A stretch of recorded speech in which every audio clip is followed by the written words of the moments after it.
Kim's just 6 months in. I know you want to do everything straight away, but how important are events like this for getting you towards the sort of things that the differences you want to make as a mayor? Well, I think this is crucial. And I think the fact that we've had so many people in the room today, it makes me really proud of the fact that this is who we are as a region. This is about us taking action. And the best way for us to do that is to listen to the experts on the ground, people who are tackling this day in, day out. We've always said that as a mayor, you can't do any of this stuff on your own. The biggest power that you've got is the power to bring people together. And so I'm really grateful. Thank you very much for coming together and lending us your experience and your brains and your expertise so that we can develop those next steps and get on and deliver.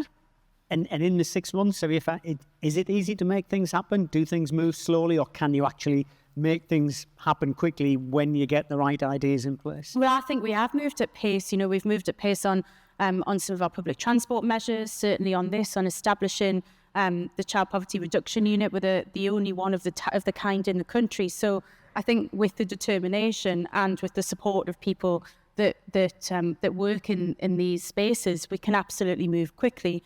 I won't lie, there's always going to be frustrations that some things don't happen as quickly as you want them to. I'm the sort of person who wanted everything done yesterday. But I think that we're setting out the way that we mean to continue, which is at pace, making the decisions that will make a difference to people who live here. Tracey, just to explain to people, a Cabinet Member for Education, Skills and Inclusion, so what obviously does what it says in the tin, but what specifically does it do? It's an agenda here that we actually hit the ground running before the Combined Authority was established. Mm-hmm. So it is making sure that we are delivering, in particular, mixed skills and tackling poverty as a whole. I mean, as local authorities, the 7 local authorities in the North East Combined Authority, we're all unique in ourselves as local authorities, but we all know that child poverty is something that is embedded in all of us. And listen to what Michael said with regard to his portfolio lead, who's actually brought this into the child poverty into that heading. And as a councillor from South Tyneside, we've got an anti-poverty coordinator that we've recruited. So it's something that we would need to drive upon. And obviously pertinent to all the North East authorities, but South Tyneside in particular, problems with poverty. Yeah, absolutely. Yeah, I think 1/3 of our neighbourhoods in South Tyneside in the top 10% for deprived areas in the country. So I think for us, we're doing an awful lot within the borough. We've had a number of summits, poverty summits. We've had an anti-poverty summit earlier in the year. So we now have our anti-poverty strategy. And again, in October, we had our first child poverty summit. And I think there's a few people in the room who actually attended that. I mean, there's 117 organisations who came to that event, be it the voluntary sector, businesses, schools, nurseries. We had our South Tyneside young people there, which were very, very impressive. So, it's about building on that summit that we had, listening to the promises that people pledged around the tables. We wouldn't let anybody out of the room until they had put their promise together. We made sure of that. But that will now build into our strategy.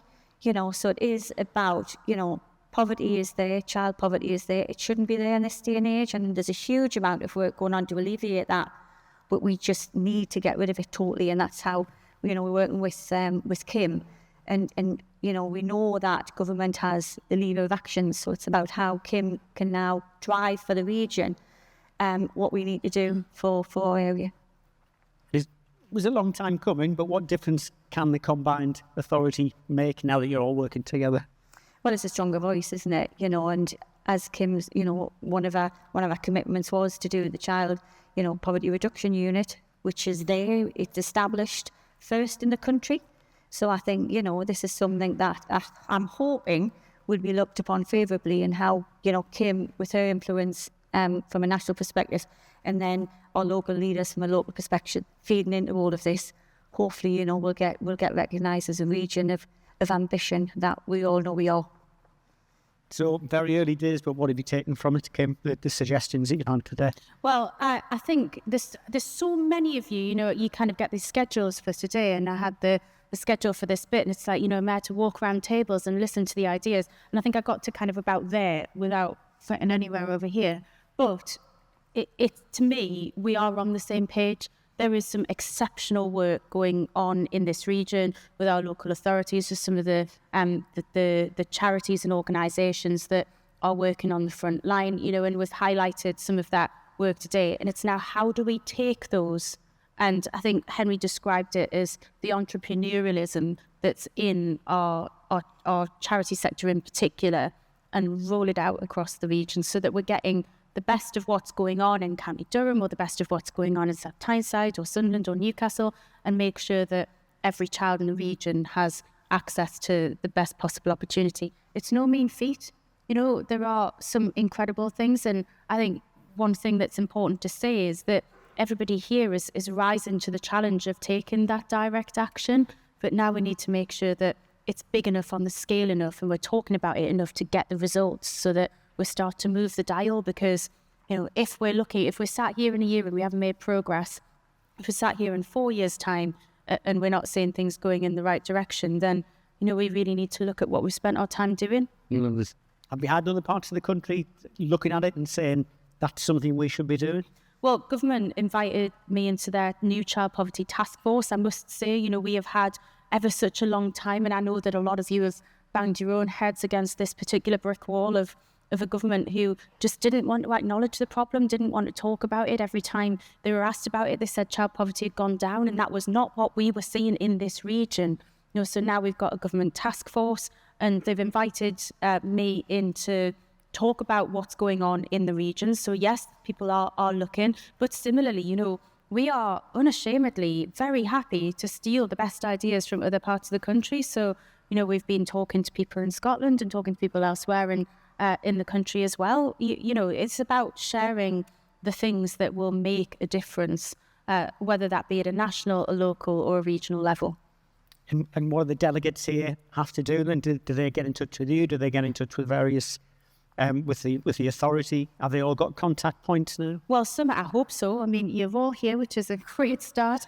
And I know that there's a lot of notes being taken, and somebody is going to have the unenviable task of going through that and collating it and turning it into something coherent that we can move forward with. Because when I said we want action, I really mean it. You know, from today, we will take your feedback and we will feed that into the Child Poverty Reduction Unit to build from the ground what needs to happen to support the kids across our region. But yeah, we want to hear from you. You know, I don't have an ego big enough to think that we can solve this problem alone.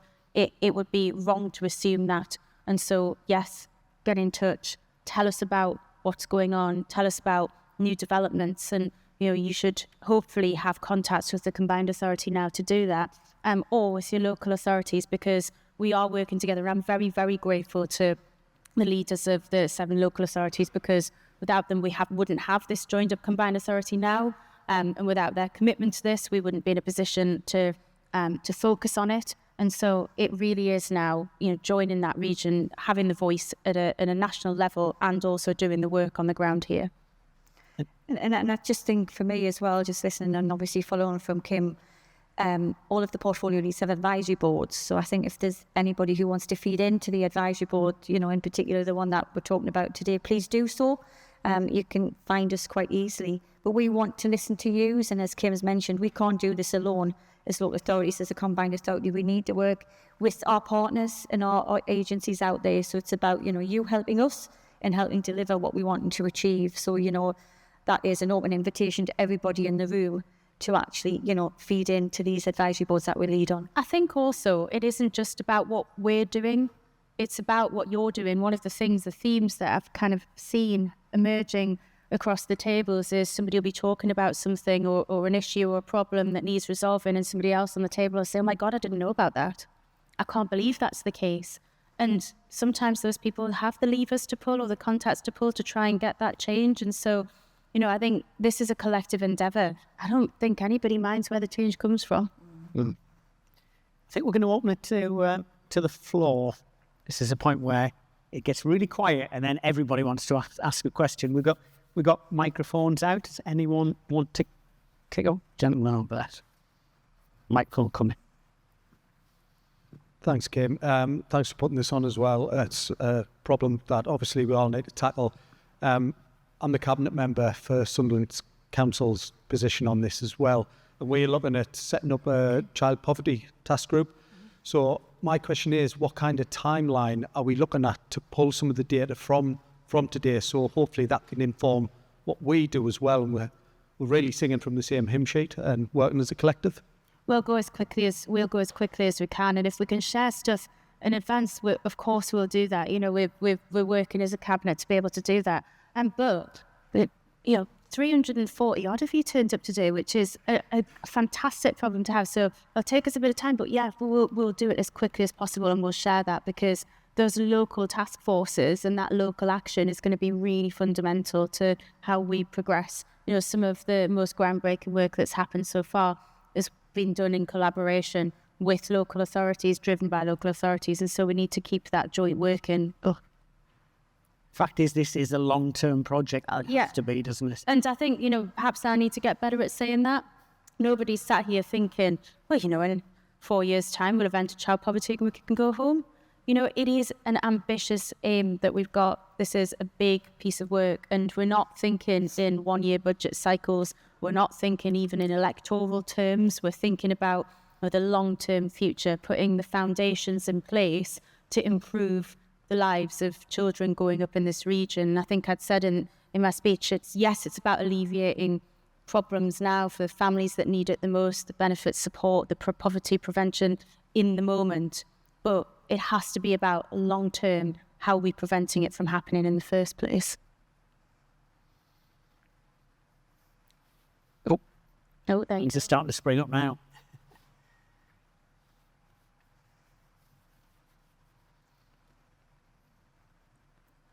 Hi there, Kate from Child Poverty Action Group.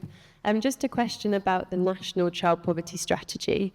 What would you most like to see, or what would be most helpful within that strategy that would kind of best support the work that you're trying to do here, and almost vice versa? How can you link back to what's being done nationally? Like, what are the best levers for that to take place? I think some of it is almost the way in which it's done, as opposed to the individual things. I think we all can name some of the individual things that we want to see happen, and we've talked about them quite a lot today. Some really good stuff already, breakfast clubs, some of the DWP stuff that we're doing now. I think the big difference is we at regional level have become, I think through austerity, very good at joining up our approach, bringing together the public sector, the private sector, the voluntary sector, and working all the way across the system. We can always improve, and that's part of what this is about. I think government historically has been possibly the most siloed type of organisation that there is. And so joining that task force and seeing representatives from health, from education, from DWP, from Treasury, from housing, from DEFRA, literally everybody sat around the table being asked to contribute through their departments. So I think it's no one initiative. We all know that no one initiative will solve this problem. We know that there are some that will make it better. It's the approach of joining it up and saying that actually it has to be tackled from a cross-government point of view, cross-regionally, cross-organisationally. And I think that is the biggest change that I'm seeing, and probably also the most fundamental change to the system that could happen. So, lady over there. Thanks very much, Anna Taylor from the Food Foundation, and thanks for your leadership on this issue. I wanted to just ask a question about your schools commitment that you made earlier on today.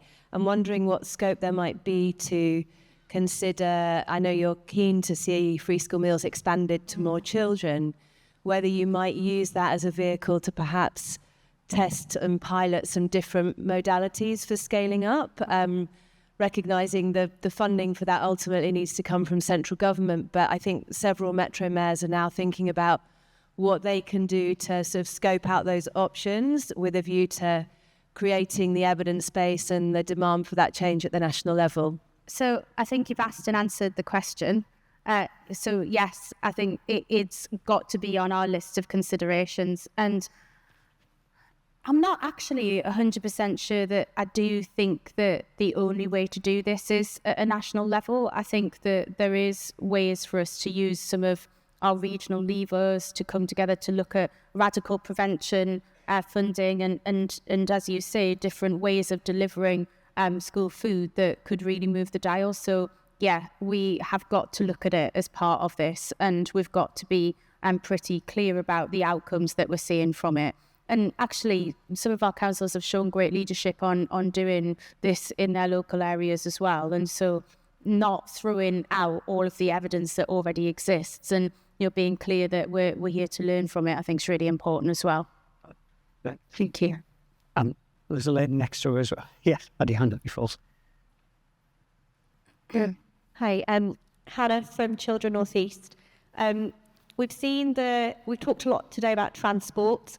Obviously, the Mayor's consultation on transport and the new devolution deal for transport for our region is coming on stream, and I know that consultation is now out.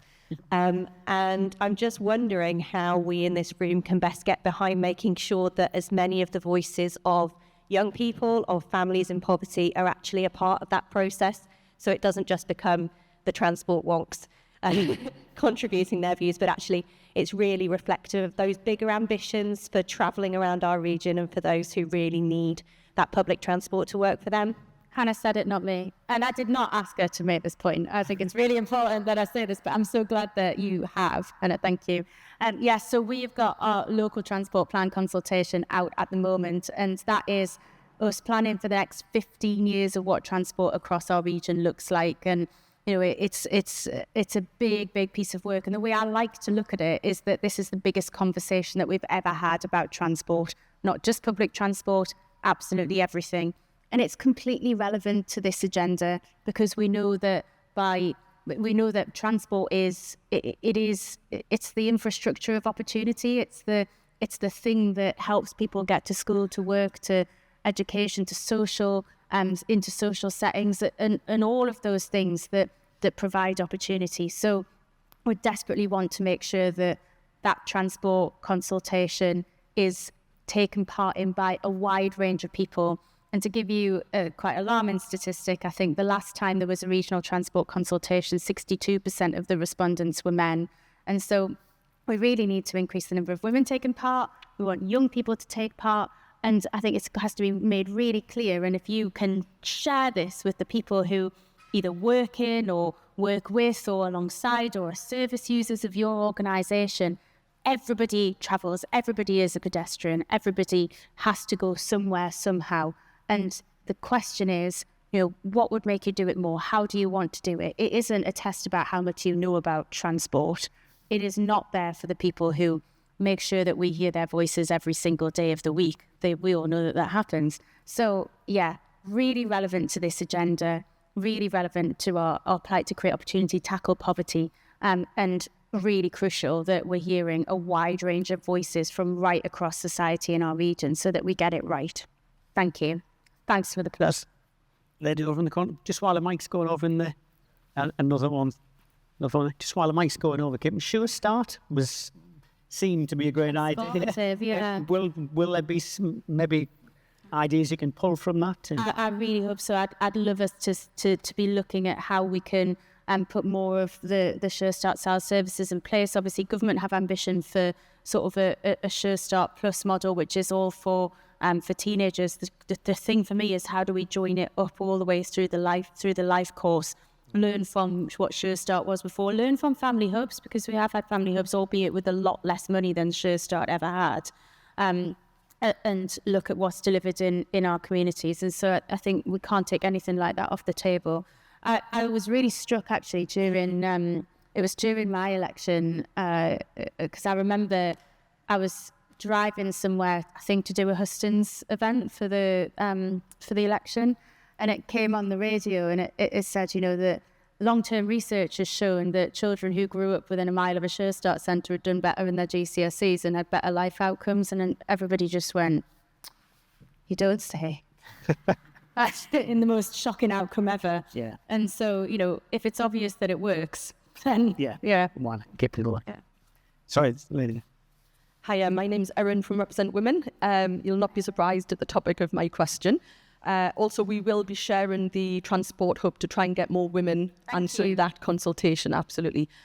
So we all know that the way out of poverty for children is lifting their parents out of poverty. And we know that the majority of caregivers are women. So I would just like to hear more of your plans to lift women out of poverty in the support of lifting their children out of poverty. I'm really conscious that I've talked a lot. Do you want to? No, you're quite all right. Yes. Questions for Tracey, welcome. I think that we, acknowledging that actually when we're looking at those, what are called economic inactivity figures, and I think Sally sat next to you, and as Sally would very often say to me, there's no such thing as economically inactive, they're out there doing other things. And this is most true for women who often take up the household care responsibilities, whether it's for children or whether it's for other people with care needs in households. And we know that those are barriers to work, the unaffordability or inaccessibility of things like childcare. We also know that that's coupled with a shortage of qualified childcare workers, and so that's a really key priority for us, is looking at how we break down those barriers by supporting people who are getting back into work or training over that hump, that kind of first month that people can't afford. And we're already starting work on how we do that. I think we've got to have an unapologetic focus on closing the gender pay gap as well, knowing that that is a real issue in our region, that is amplified when you start to look at people also with disabilities, people with other access needs. And so really being quite unapologetic that when we're looking at a new deal for North East workers, so taking what is happening at a national level, which is New Deal for Working People or the Employment Rights Bill, and saying, actually, what do we do in our region to make it even better to work in our region, that we're tackling those very specific problems. And then I think more broadly than that, access to transport, things like, addressing public safety. When we've done these surveys before, they don't have to have public safety on them. We know that women feel unsafe travelling around, particularly at night. We know that that is a blocker to opportunity. We know that keeps people away from work or social activities or whatever else it needs to be. So focusing on that as well. And I could go on. The list goes on. We've had lengthy discussions, but key to it is that we keep making sure that we're having that really clear conversation with them, with people about what it is that they want and need to unblock these blockers. I think we need to be really honest about the fact that we don't have all of the answers, that quite often we're coming at it from a privileged position, and we need to listen to people for whom this is affecting their day-to-day lives. And obviously, those conversations that we've had through 1 Million Women and Girls and Represent Women is helping to inform that. So thank you very much for that. So, gentlemen, that's it. Hi, a little bit of a plea from me, James from the Trade Union Congress. Lots of you will know that the Employment Rights Bill is going through Parliament at the moment, and it's going to mean better pay with a living wage, better conditions at work with stuff like day one rights, and the removal of anti-union laws passed over the last 14 years. In-work poverty is a huge issue in the North East, and we know that better paying conditions means better lives for the region's children.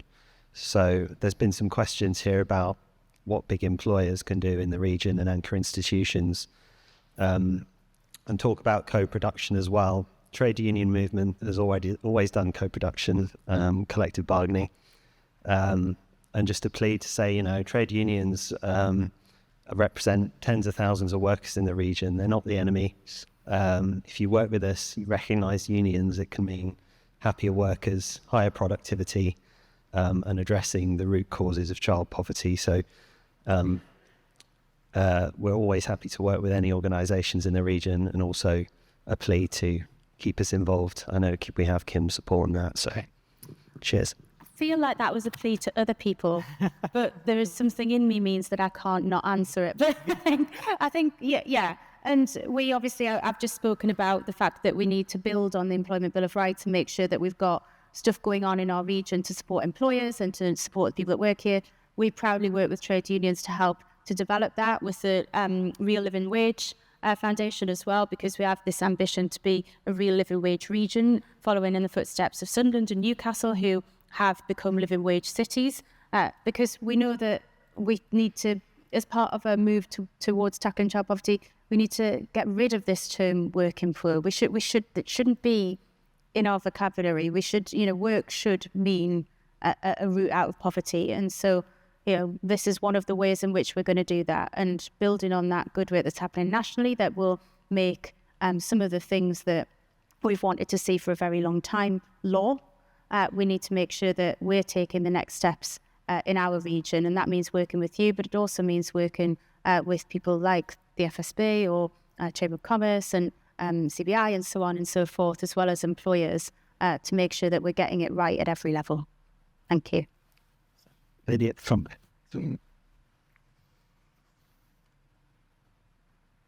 Thank you. So my name's Teresa Kirby from the North East Culture Partnership.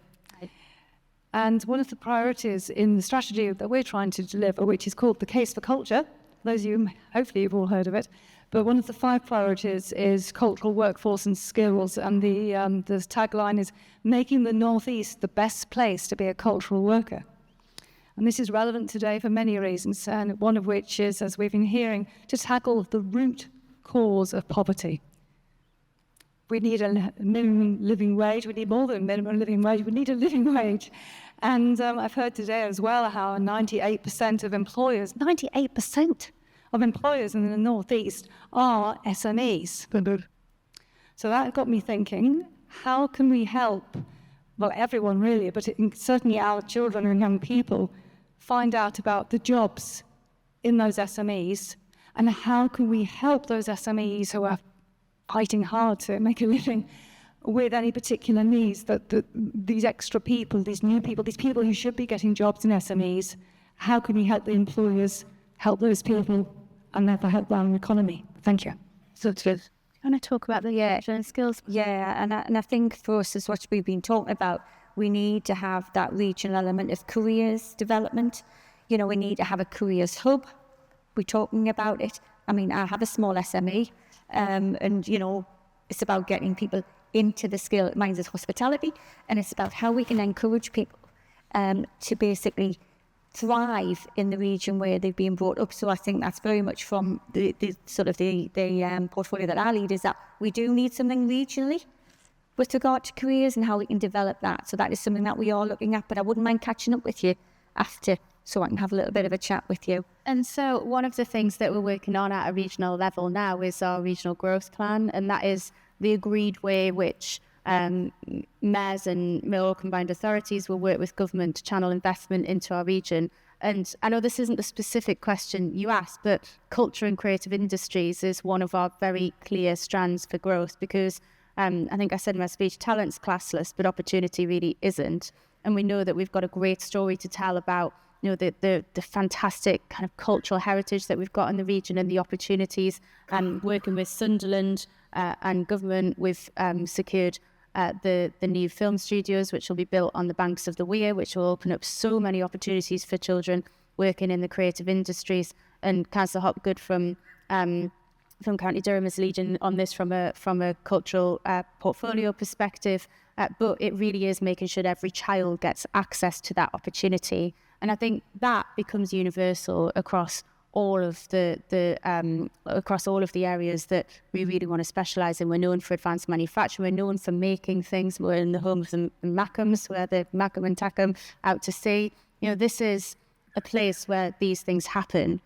The big thing now is we have to show young people what those opportunities look like. It strikes me that I remember green industries and green energy, particularly offshore wind, is one of the biggest opportunities that we've got in this region. And I remember speaking to somebody who works in Brazil in this industry, and he said, you go into the street in Brazil or in the schools in Brazil, and every child wants to work in this industry.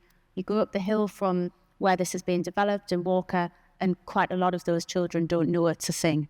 So we've got to close that gap, and that's about access to those places, access to information and guidance. Regional Careers Hub, I think that we are working on is going to be really crucial for this. But it's just some of the answer to your question is we just have to do it.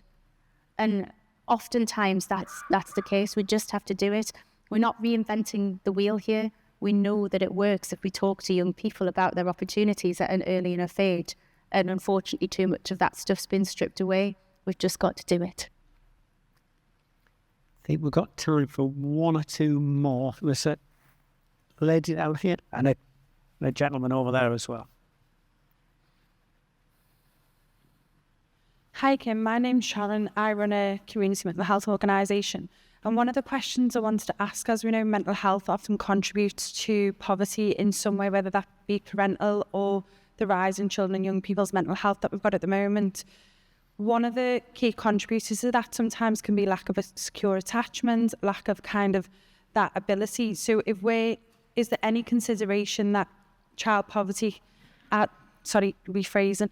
So when we think about mums and dads having to go back to work, shorter maternity leave, shorter kind of time at home, nurturing the children, giving them that secure attachment base, is there any consideration around those areas in the child poverty agenda to think about actually, you know, we're looking at poverty, we're trying to get everyone into work, but are we actually creating further poverty in mental health because that secure attachment base at home isn't there? It's not, people are forced to go back to work, children 3 months old, and that secure attachment and safety net isn't being kind of nurtured like it would be in the past. So I'm just wondering whether that's been a consideration on the table or not.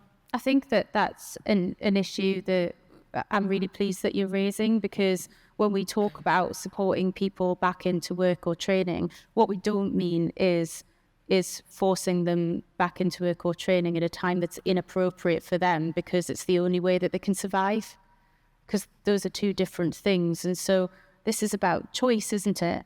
There's a lot of people who don't feel like they can access the workplace because they can't access things like training, or they can't access things like childcare.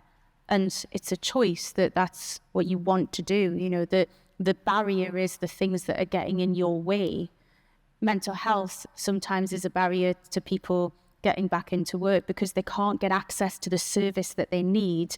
And, you know, they want to work, or they want to progress their career, but they can't because that barrier is standing in their way. I don't think what we should be doing should be to detriment somebody's mental or physical health, because we need to help them into work because that's the only way they can manage, and their baby's too young for that. So I think it's a conversation that we need to have. It's not something that I've thought about in a lot of detail before, and I'm happy to say that, but I'm glad that you brought it up. And it's all of these, I think, going back to Amanda's earlier point about unintended consequences, you know, we need to make sure that the policies and the things that we put in place are there to benefit people, to improve people's lives and prospects, not to put them in a position where, you know, they feel like there's no other choice. Gentleman over in the corner there. Going to be the last one. Thank you. Hi, I'm David from the Living Wage Foundation. And I'm a great believer that social and economic resilience go together, and it's very much music to my ears to hear you, Mayor, talking about bringing public sector, civil society and business all working together to this aim of tackling child poverty. What I hear is this is about culture change, and to make that change sustainable, we need to change the story. So like you, Tracy, I also have a small business, and we are living wage accredited, by the way. And I think there's a danger that we could fall into the same old stories of, oh, this stuff's just a burden around the neck of businesses. And it's not. You know, we need to change that story and change that narrative and get businesses really on board as this is a positive thing, not just a burden that they have to face. I think that's a really great point. And it's really interesting, David, because I did an event with you, I think myself, Michael and Karen, the leader of Newcastle City Council, did an event with you a couple of weeks ago on the living wage, and we handed out some accreditations. And when we talked about that event after, a couple of people came in and said, well, that business doesn't need accreditation because, of course, they're going to pay all of their employees above living wage because of the kind of business that they are. And your response to that, I think, is so valuable, which is it's not just about you and your employees. It's about the supply chain. It's about, the people that you come into contact with. It's about setting an example, changing the narrative, talking about the positive impact that having happy, healthy, well-paid, engaged employees has, not just on that business, but on the wider ecosystem. So I think that culture change is so important. A good wage is a good thing at every level, regardless. And I was really encouraged to hear one of the businesses that was accredited stand up and say, we've made choices and some of those choices are difficult, but they pay off in the long run. And so, really positive stuff. It's great to work together on it. And I think that ambition of becoming a living wage region for all of the benefits it has, not just for workers, but for employers as well, is something that I think we can double down in our commitment to, because there's not much that's more relevant to this agenda than that. Cool chicken. Have we got time for one more? Good chap over in that corner there. Thank you. Shane Ellsworth from Bede Academy in Blythe. Really, really pleased to hear you talk about the importance of making opportunity known.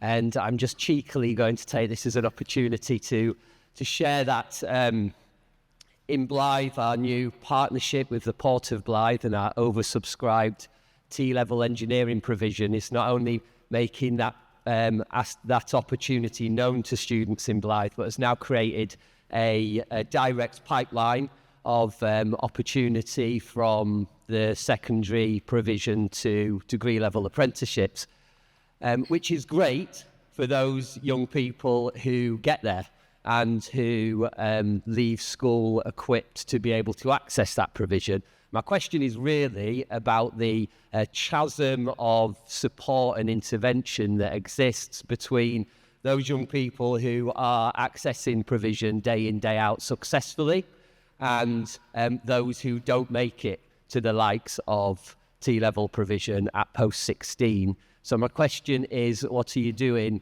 or what do you intend to do to invest in, to support, to pull together practitioners to support the most vulnerable students for whom the impact of socioeconomic disadvantage is they don't leave secondary school successfully? Okay. I think for me, it's about how we all work together collaboratively and we just get that messaging across. So it's about how we work with organisations through the skills agenda and through the education agenda, through the combined authority.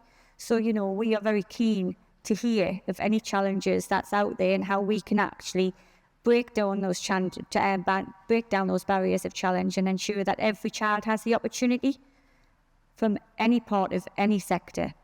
I think as well, it is about taking the examples that we already have, like a Bede, and saying, look, how do we put this into different places? You have the lovely advantage of being right there near the port to build that relationship. What does that look like in different parts of the region? We're also having a really advanced discussion now with government about what the next phase of devolution looks like.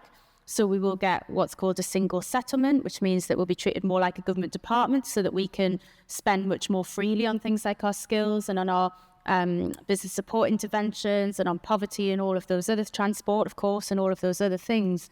But what are the other things that we get powers over?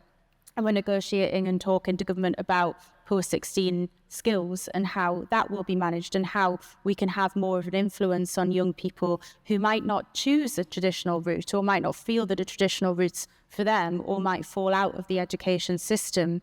Because what I'm worried about is that if we then can't pick them up again with skills training until they're 19, and what happens in the intervening years?